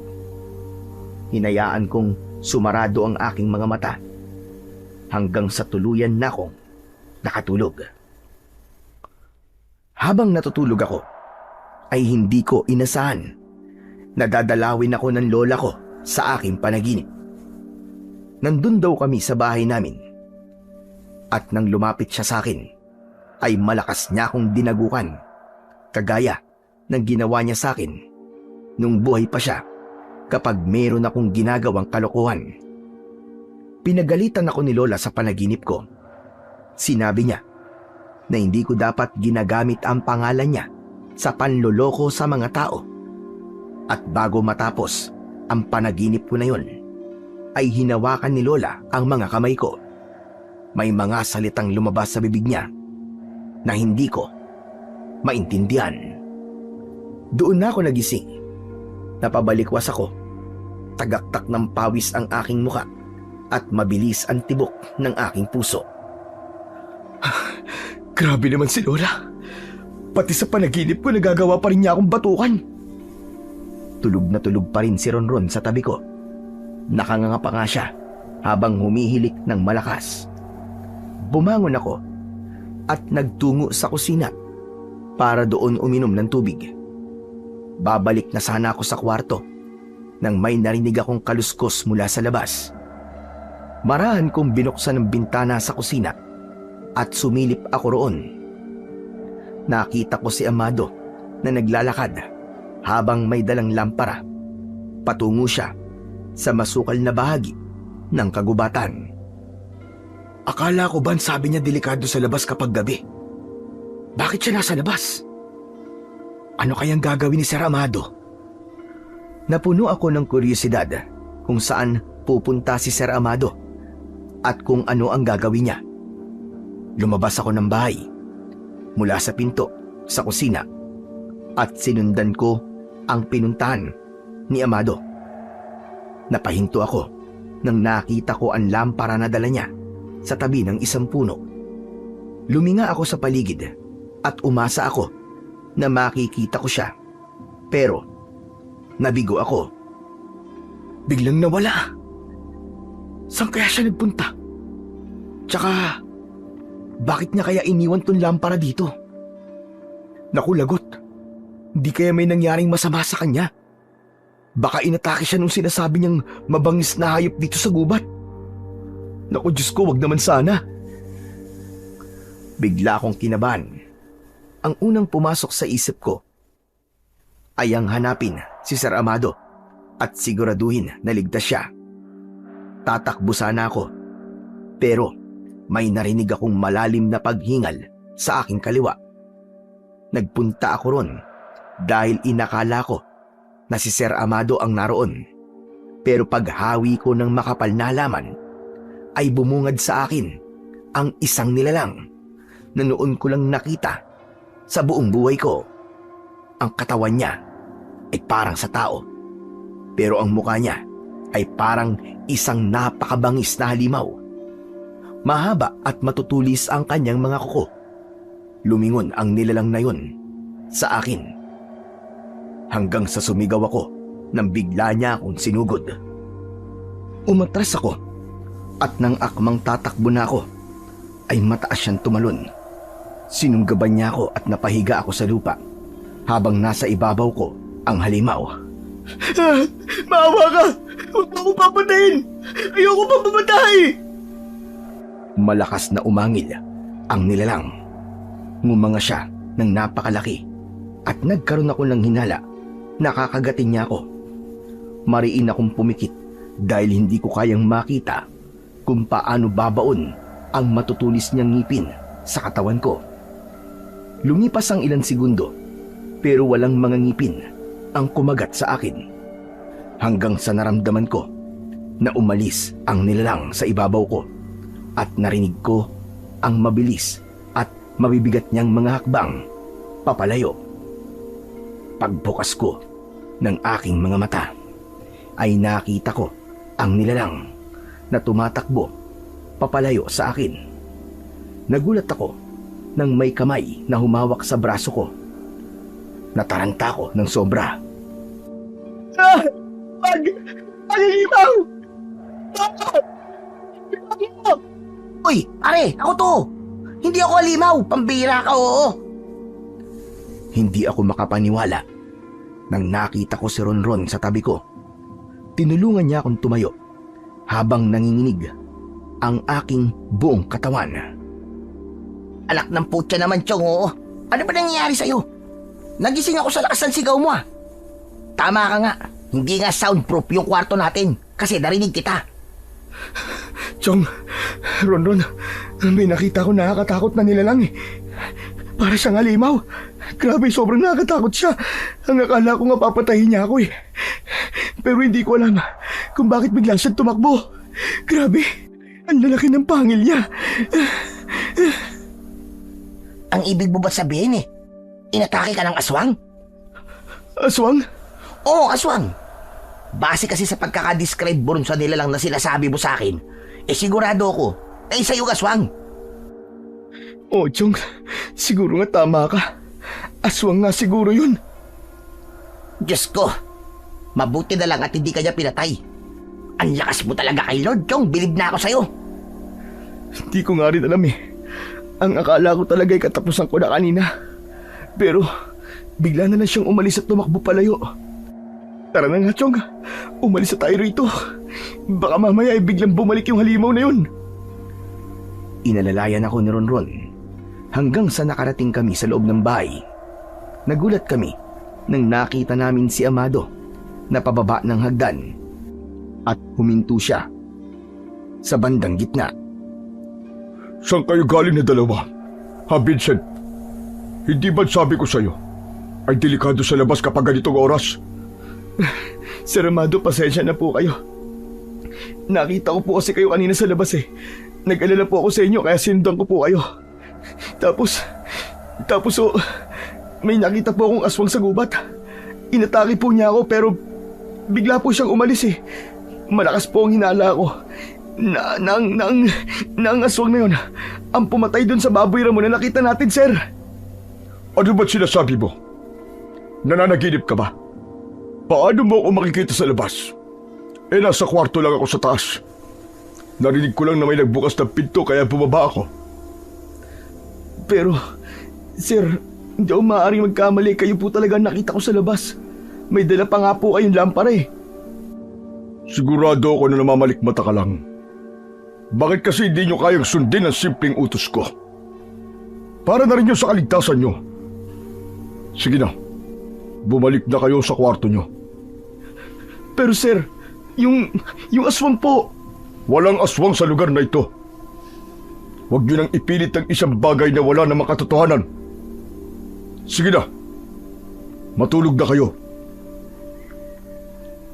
Wala kaming nagawa ni Ronron kundi ang bumalik sa kwarto namin. Doon namin itinuloy ang aming pag-uusap tungkol sa nangyari. Labis ang pagtataka ko kung bakit parang pinipilit ni Sir Amado na hindi totoo ang aking mga nakita. Gayong siguradong sigurado ko na hindi ako namalikmata at totoo ang aswang na umatake sa akin. Kinabukasan, tanghali na kami nagising ni Ronron dahil sa madaling araw na kami nakatulog. Paglabas namin ng kwarto ay may pagkaing nakahain sa lamesa pero wala si Amado. Dahil gutom na kami, nauna na kaming kumain. Hindi na namin sinubukang pag-usapan ang nangyari kagabi dahil baka kapag narinig na naman kami ni Amado ay magalit pa siya sa amin. Pagkatapos namin kumain ay hindi pa rin namin nakita si Amado kaya nagpunta na lang muna ako sa kwarto para ihanda ang mga gamit na pwede kong gamitin mamayang gabi. Pagsapit ng gabi ay saka lang dumating si Amado. Aniya ay galing siya sa bayan at may mga binili lamang siya. Hanggang sa sumapit na ang oras na kailangan ko nang gamutin si Belinda. Kasama ko sa kwarto ni Belinda, sina Ronron at Amado. Inilagay ko sa lamesa sa tabi ng kama ang ilang medalyon na wala akong ideya kung para saan. Huminga ako ng malalim. Nagtaka ko nang kusang kumilos ang aking mga kamay. Dinampot ko ang isang medalyon at isinuot ko yun sa aking leeg. Hinawakan ko ang medalyon habang ang isang kamay ko ay nakalapat sa noo ni Belinda. Umusal ako ng orasyon. Hindi ko maintindihan ang nangyayari. May mga salitang lumabas na bigla sa bibig ko na hindi ko alam kung saan nanggagaling. Nang matapos kong banggitin ang orasyon, nagulat kaming lahat nang bigla na lamang sumuka si Belinda ng malapot na itim na likido. Nanginig ang buong katawan niya at makalipas lamang ang ilang segundo ay tumigil na rin siya sa paggalaw. Tinabig ako ni Amado. Dinama niya ang pulso ni Belinda at galit na galit siyang tumingin sa akin. Hayop ka! Anong ginawa mo sa asawa ko? Bakit wala na siyang pulso? Pinatay mo siya! Hindi sir. Hindi ko po alam ang nangyari. Paano hindi mo alam? Isa kang albularyo, hayop ka. Dapat ay alam mo ang ginagawa mo. Hindi ako papayag ng ganito. Buhayin mo ang asawa ko. Buhayin mo siya! Hindi ko po kayang gawin yan, sir. Hindi ko naman po kayang bumuhay ng patay eh. Nanlaki ang mga mata ko sa takot nang sa isang iglap ay naging aswang si Amado. Hindi ako pwedeng magkamali. Siya yung aswang na nakita ko sa gubat. Tumakbo si Ronron palapit sa akin. Napayakap kami sa isa't isa. Marahan kaming umatras. Pero hindi namin inaalis ang tingin namin kay Amado dahil baka bigla niya kaming sugurin at sagpangin. Hindi ko kayo mapapatawad sa ginawa niyo sa aking asawa. Mga lapastangan kayo! Sir Amado, paawa po kayo sa amin, sir. Huwag niyo po kami papatayin, sir. Hindi ko po talaga alam kung ano nangyari sa asawa niyo. Sir, aamin na po ako, sir. Hindi po ako totoong albularyo, sir. Wala po akong kakayahan na manggamot. At totoo po niyan, sir, nanluloko lang po kami ng mga tao para magkaroon po kami ng pera, sir. Kaya sana po maintindihan niyo kami na wala akong kasalanan kung bakit namatayan si Ma'am Belinda. Sir, maniwala kayo, sir. Wala po talaga akong ginawa sa kanya, sir. Maawa na po kayo, sir. Sa sinabi mong yan, ay mas lalo lang ako nagkaroon ng dahilan para patayin kayong dalawa. Ang dapat sa mga kagaya nyo ay binubura na sa mundo.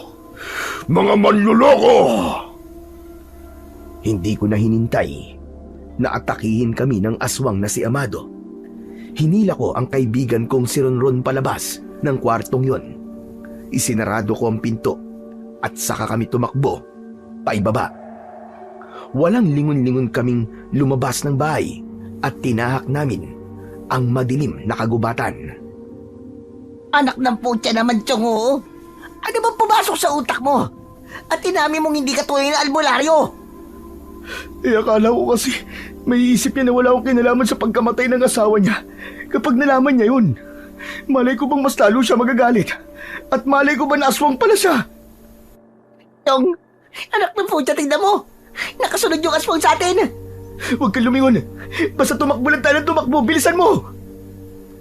Halos hindi ko na naramdaman ang lupa sa bilis ng aking pagtakbo. Ramdam ko rin ang presensya ng aswang na nakasulod sa amin sa aming likuran. Hindi niyo ako matatakasan. Kahit saan kayo magpunta, ay susundan ko kayo.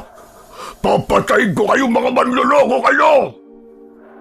Hindi na namin pinakinggan ang mga sinasabi ng aswang. Hanggang sa wakas ay nagawa na naming makalabas sa kagubatang yon. Kahit pagod na kami, ay hindi pa rin kami tumigil sa pagtakbo. Tinahak namin ang baku-bakong daan at sakto na may paparating na jeep. Hinarang namin ang jeep At sa awa naman ng Diyos ay huminto yun. Nakiusap kami sa driver ng jeep na pasakayin niya kami dahil nga hinahabol kami ng aswang. Nung una ay hindi siya naniwala sa sinabi namin sa kanya. Pero nung nakita niya na ang aswang na tumatakbo papunta sa amin, ay doon na siya pumayag. Nagmamadali kaming sumakay ng kaibigan kong si Ronron sa likod ng jeep at mabilis siyang pinaharurot ng driver. Habang papalayo kami, ay nakita namin ang aswang na si Amado na nakatayo sa gitna ng kalsada habang matalim ang matang nakatingin sa amin. Nung nawala na si Amado sa paningin namin, ay dun lang ako nakahinga ng maluwag. Abot langit ang pasasalamat ko sa Panginoong Diyos dahil buhay pa kami ng kaibigan kong si Ronron. Madaling araw na nang nakarating kami sa aming barangay. Mabuti na lang at mabait ang jeepney driver dahil inihatid niya kami sa mismong lugar namin para masiguro na ligtas kami. At nagpasalamat kami sa mamang driver. Diyos ko, Chong. Grabe yun. Ang akala ko talaga mamamatay na tayo kanina. Akala ko huling paalam ko na sa mundo. Grabe. Mukhang malakas nga talaga tayo kay Lord, ah. Sinabi mo pa. Chong, ganito. Ang mabuti pa, umuwi ka na muna sa inyo. Ako naman, uuwi na rin ako. At paniguradong mapapagalitan na naman ako nito ni Lolo. Sige, Chong. Mabuti pa nga. Sige, mauna na ako. Naghiwalay na kami ni Ronron. Mabagal akong naglakad pauwi sa bahay namin. Inihanda ko ang sarili ko sa galit ni Lolo Waldo. Pero nang malapit na ako sa bahay namin, ay nagtaka naman ako dahil nakabukas ang pinto nun. Sigurado rin ako na may nakasinding gasera sa loob dahil sa liwanag na lumalabas sa pinto. Bigla kong kinabahan ng mga sandaling yon. Binilisan ko ang aking paglalakad. Ngunit, bago pa man ako makapasok sa bahay namin, ay lumabas mula sa loob si Amado. Sa pagkakataon na yon, ay nasaan yung tao na siya. Mas lalo akong kinabahan dahil sa dugo sa kanyang mga kamay. Nagulat ka ba? Nalauna pa ako sa iyo rito. Hindi mo alam ang kakayahan ng isang aswang na kagaya ko. Sinabi ko naman, di ba, na hindi niyo ko matatakasan. Si Lolo Waldo, anong ginawa mo sa lolo ko? Buhay ng asawa kong kinuha mo. Kaya dapat lang na buhay din ng taong malapit sa'yo. Ang kabayaran. Walang niya ka, demonyo ka!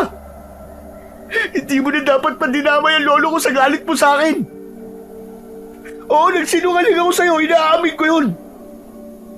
Pero wala akong kinalaman sa pagkamatay ng asawa mo. Ba't tayo mo mamaliwala sa akin? Wala akong ginawa sa kanya para mamatay siya. Diyos ko, lolo ko, anong ginawa mo sa kanya? Anong ginawa mo sa lolo ko? Kahit na anong paliwanag ang gawin mo, ay hindi niya yan mababago ang katotohanan ng patay na ang asawa ko. Sinayang mo ang oras ko. Kung hindi mo sana ako niloko, nagkaroon pa sana ako ng oras para makahanap ng totoong albularyo. Hindi yung katulad mo na peke! Manluloko! Hindi ko na napigilang umiyak ng sandaling yon dahil alam kong pinatay na nga ni Amado si Lolo Waldo. Doon ko napagtanto na yun ang masakit na kapalit ng aking panluloko sa mga tao. Hindi ko akalain na buhay pala ng aking lolo ang magiging kapalit ng lahat. Malakas akong napasigaw dahil sa samot-saring emosyon na nararamdaman ko ng mga oras na yon. Hindi na ako natakot kay Amado. Dahil ang tanging nasa isip ko ay si Lolo Waldo. Tumakbo ako papasok sa aming bahay. Tinabig ko kagad si Amado. Nang nasa loob na ako, ay natigilan ako nang nakita ko si Lolo Waldo sa kusina. Nakaupo siya habang nagkakape at kalmado lang siya. Naguguluhan akong lumapit kay Lolo Waldo. Hinawakan ko ang mukha niya upang masiguro na siya talaga yon at buhay. Lolo Waldo! Lolo Waldo, ikaw ba talaga yan? Lolo Waldo, sumagot ka! Siguro naman, ay natutunan mo na ang aral na dapat mong matutunan. Ano po ba sinasabi niyo? Ang akala ko po ba pinatay po kayo ni Amado. Pinatay po kayo ng aswang. Bago ka pa makarating dito, ay naunahan ka na ni Amado. Nagpakilala siya sa akin at ikinuwento niya ang lahat ng nangyari. Wala ka. Talagang nakakahiya ka, Vincent. Nang dahil lang sa malaking halaga ng pera, ay handa kang manloko ng tao. Hindi lang pala tao, kundi pati na rin ang aswang. Pero ang akala ko po ay pinatay kayo ni Amado. Ano po ba talaga nangyayari? Naguguluhan na po ako eh. Yun ang dapat na gagawin ko. Naisip ko na patayin ang kung sino man ang kasama mo sa bahay. Pero nang nakatakas kayo ng kaibigan mo, ay bumalik ako sa bahay ko at doon ko nalaman na buhay pa ang aking asawa. At parang himala na naging mabuti ang kanyang pakiramdam. At sa palagay ko, gumana ang panggagamot mo sa kanya. Maswerte ka. Ano? Gumana yung panggagamot ko? Paano nangyari yun? Imposible! Paano gagana ang panggagamot ko? Gawa-gawa ko lang naman ang lahat ng yun, pati yung orasyon. Ang totoo ay hindi ko rin alam kung paano yun nangyari. Pero sigurado ako na gumaling ang asawa ko na dahil sa'yo, Vincent. Sinadya ko lang natakutin ka at palabasin na pinatay ko ang lolo mo para malaman mo na may hindi magandang kapalit ang panlulokong ginagawa mo. Nasabi sa akin kanina ng lolo mo kung bakit mo ginagawa yon. Naiintindihan kita. Magandang hangarin mo. Pero maling-mali naman ang pamamaraan mo para tuparin ang iyong pangarap. At huwag kang mag-alala. Tulad ng nakikita mo, hindi ko sinaktan ang lolo mo. Itong dugo na nasa kamay ko ay dugo ng alaga ninyong manok. Kinailangan ko siyang patayin upang mas maging makatotohanan ang pagpapanggap ko na pinatay ko ang iyong lolo. Anak ng putya naman oh. Paniwalang-paniwala ako dun ah. Niloko niyo ako. Si lolo talaga oh. Akala ko pinatay ka na lolo eh. Magpasalamat ka na lang. Dahil mabuting aswang si Amado at ang asawa niya. Dahil kung hindi, baka totoong patay na ako ngayon at kwento na lamang. Nang mga oras na yon, lumapit ako kay Amado. Umiiyak akong lumuhod sa harapan niya. Sir Amado, patawarin niyo na po ako. Ngayon alam ko na po na mali talaga manloko ng tao. O kahit naswang pa yan. Sir, salamat ha. Kasi hindi mo po pinatay ang lolo ko. Maraming salamat talaga, sir. Salamat po. Sige na. Pinapatawad na kita. At salamat din dahil magaling na ang asawa ko nang dahil sa'yo. May kakayahan kang manggamot, Vincent. Kailangan mo lang tuklasin yon sa sarili mo. At mangako ka na kahit kailan ay hindi ka na uli manloloko sa kahit na anong paraan. Matapos yun, ay nagpaalam na si Amado sa amin ni Lolo Waldo. Nalaman ko na ibinigay na pala ni Amado ang 200,000 piso kay Lolo. Hindi pa rin ako makapaniwala sa mga nangyari. Pakiramdam ko ay panaginip lamang ang lahat. Isa pang ipinagtataka ko ay kung bakit nagawa kong pagalingin ang asawa ni Amado. Gayong hindi naman talaga ako totoong manggagamot. Hanggang sa naalala ko yung huling beses na napanaginipan ko ang lola ko. Naalala ko na hinawakan niya pala doon ang kamay ko at may inusal siyang mga salita. Doon ko napagtanto na totoo nang ipinasa sa akin ni Lola ang kanyang kakayahan bilang isang manggagamot. At naniniwala ko na ginawa niya yon upang magawa kong pagalingin ang asawa ni Amado at hindi ako mapahamak. Ilang araw na ang lumipas pero hindi pa rin ako makapaniwala sa lahat ng nangyari. Pinaghatian namin ni Ronron ang perang ibinigay ni Amado at ginamit ko ang pera para makapagtayo kami ni Lolo Waldo ng maliit na negosyo. Dahil doon ay tuluyan ng tumigil si Lolo sa pagtatrabaho sa bukid.